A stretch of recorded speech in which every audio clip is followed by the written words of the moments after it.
Ô, bicho, eu lembro como hoje. Eu lembro como hoje, bicho. O Paulinho da escola ouvindo bêbado ali, ó. Chamou. E o amarelinho vindo atrás de mim. Ah, Renato, cadê você? Eu não tô atrás do Pirrica. Ah, meu Deus! Lembra, não, Pirrica? Pirricão, cadê você na parada? Renatinho, você tá me encrencando? Não tô te encrencando. O negócio é o seguinte, Pirrica.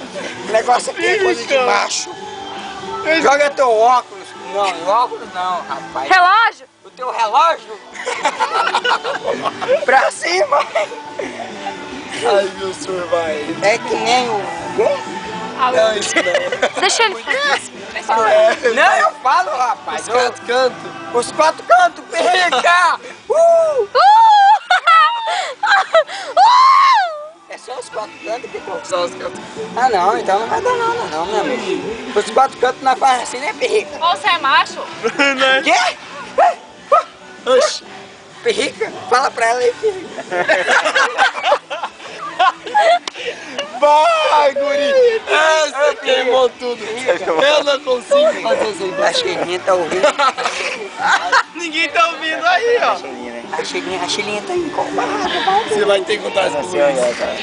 Não, o negócio é... Você falou isso. Pirrica, a Cheirinha tá bem longe daqui, não tá não? Pra me fazer essa fofoca toda. Não. Mas olha aqui, o Pirrica é macho ou não é? Tá aqui. É Renato? Ele não tá aqui. Ei, mas olha aqui, o Pirrica é macho ou não é? Não. Não é! Ele não é macho. Tá. Então tá. Vou falar bem baixinho, não. Então não. fala bem baixinho. Bem baixinho. Fala baixinho, Vai. baixinho. Pode falar.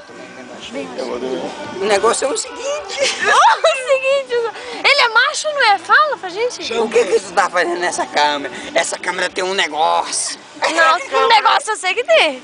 Então é o seguinte.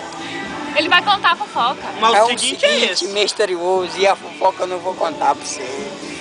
Então, demonstra essa tua fofoca aí que eu te conto. O negócio é o seguinte. Ô, esse desse. Ô, meu truta, me segura.